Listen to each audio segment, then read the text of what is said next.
Hello అండి. నమస్తే. నేను మీ Manasa. Welcome back to M and M's crazy kitchen. ఈరోజు వీడియోలో న్యూ ఇయర్‌కి స్వీట్స్ చేద్దామనుకుంటున్నారా? అయితే పొయ్యితో పని లేకుండా ఇంట్లో వాళ్ళతో కబుర్లు చెప్పుకుంటూనే చిటికెలో చేసుకునే 2 రకాల ఇన్‌స్టాంట్ స్వీట్ రెసిపీస్ ఎలా చేయాలో చూపించబోతున్నాను.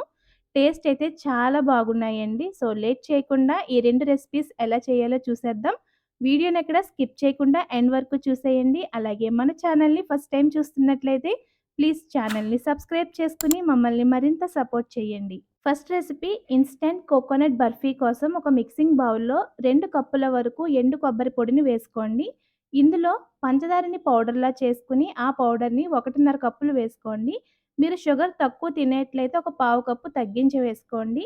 ఇప్పుడు ఇందులో అరకప్పు వరకు కండెన్స్డ్ మిల్క్ వేసుకోండి. కండెన్స్డ్ మిల్క్ లేకపోతే మీరు 1½ కప్పుల పంచదార పొడి వేసుకొని, దానితో పాటుగా 2 టేబుల్ స్పూన్ల పాలని వేసుకొని కలుపుకోండి. మొత్తం అంతా కలుపుకున్న తర్వాత దీన్ని 2 పార్ట్స్ కింద డివైడ్ చేసుకొని, గ్రీస్ చేసి పెట్టుకున్న టిఫిన్ బాక్స్‌లో ఒక పార్ట్‌ని వేసుకొని, వీడియోలో చూపిస్తున్నట్లు స్పూన్‌తో లేదంటే స్పాచులాతో ఈవెన్‌గా అంతా కూడా స్ప్రెడ్ చేసుకోండి.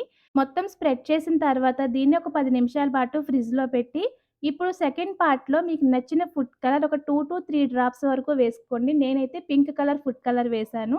ఇప్పుడు ఫుడ్ కలరు, కోకోనట్ మిక్స్చర్ అంతా బాగా కలిసేట్టు స్పాచులాతో లేదంటే స్పూన్‌తో మొత్తాన్ని బాగా కలిపిన తర్వాత, ఫ్రిడ్జ్‌లో పెట్టిన బర్ఫీని పైకి తీసి దానిపైన ఈ మిక్స్చర్‌ని మరొక లేయర్ కింద వేసుకొని, దీన్ని కూడా ఈవెన్‌గా స్ప్రెడ్ చేసి, మరొక 10 నిమిషాల పాటు ఫ్రిడ్జ్‌లో పెట్టారంటే కాస్త గట్టిపడుతుంది కదా! 10 నిమిషాల తర్వాత బాక్స్‌ని బయటికి తీసి, చాక్‌తో మీకు నచ్చిన సైజులో, నచ్చిన షేప్‌లో పీసెస్‌లా కట్ చేసుకొని, ఒక స్పూన్ లేదంటే స్పాచులాతో పీసెస్‌ని తీశారంటే ఈజీగా బయటకొచ్చేస్తాయండి. ఫైనల్‌గా దీనిపైన కట్ చేసి పెట్టుకున్న చెర్రీస్‌తో గార్నిష్ చేసుకొని సర్వ్ చేసుకోవడమే. ఈ కోకోనట్ బర్ఫీ అయితే చాలా టేస్టీగా ఉందండి. చూసారు కదా! పొయ్యితో పని లేకుండా సింపుల్‌గా ఒక ఇన్‌స్టాంట్ స్వీట్ రెసిపీ అయితే రెడీ అయిపోయింది. మీరు కూడా ఈ రెసిపీని తప్పకుండా ట్రై చేయండి. సెకండ్ రెసిపీ వచ్చేసి ఓరియో బాల్స్. దీనికోసం 113 గ్రామ్స్ ఆఫ్ బిస్కెట్ ప్యాకెట్‌ని తీసుకున్నాను. నేనిక్కడ ఓరియో వెనిలా ఫ్లేవర్‌ని తీసుకున్నాను. ఇందులో 2 ఫ్లేవర్స్ చాక్లేట్ ఉంటుంది, వెనిలా ఉంటుంది. మీకు ఏ ఫ్లేవర్ కావాలితే ఆ ఫ్లేవర్ తీసుకోండి. నేనైతే వెనిలా తీసుకున్నాను. తీసుకున్న తర్వాత బిస్కెట్స్‌ని అలాగే క్రీమ్‌ని సెపరేట్ చేసుకుంటున్నాను. మొత్తం ఇలా సెపరేట్ చేసేసుకున్న తర్వాత బిస్కెట్స్‌ని ఒక మిక్సీ జార్‌లో వేసుకొని ఫైన్ పౌడర్‌లాగా బ్లెండ్ చేసుకొని ఒక మిక్సింగ్ బౌల్‌లో వేసుకోండి. ఇప్పుడు ఇందులో పావు కప్పు వరకు ఫ్రెష్ క్రీమ్ లేదంటే ఇంట్లో పాల మీద మీగడ ఉంటుంది కదా! అది కొద్ది కొద్దిగా వేసుకుంటూ ఉండలు లేకుండా పిండంతటిని కూడా సాఫ్ట్‌గా కలిపి పక్కన పెట్టుకోండి. ఇప్పుడు బిస్కెట్స్‌లో ఉన్న వైట్ క్రీమ్‌లో 3 టేబుల్ స్పూన్ల వరకు కోకోనట్ పౌడర్‌ని వేసుకోండి.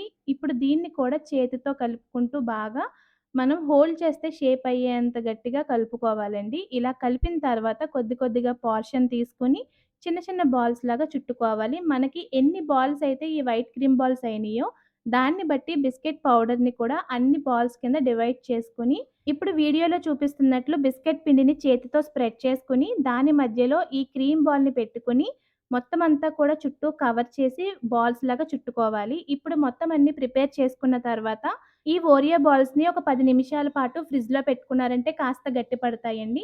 ఫైనల్‌గా వీటిపైన ఒక అరగంట నుంచి నానబెట్టుకున్న పిస్తా పప్పుతో గార్నిష్ చేసుకొని సర్వ్ చేసుకున్నారంటే చాలా చాలా బావుంటాయి. లేట్ చేయకుండా ఈ న్యూ ఇయర్‌కి పొయ్యితో పని లేని ఈ 2 రకాల స్వీట్ రెసిపీస్‌ని తప్పకుండా ట్రై చేసి, మీకీ రెసిపీస్ ఎలా వచ్చాయో మాకు కామెంట్స్‌లో షేర్ చేయండి. అలాగే వీడియో నచ్చినట్లయితే మీ ఫ్రెండ్స్‌కి కూడా షేర్ చేయండి.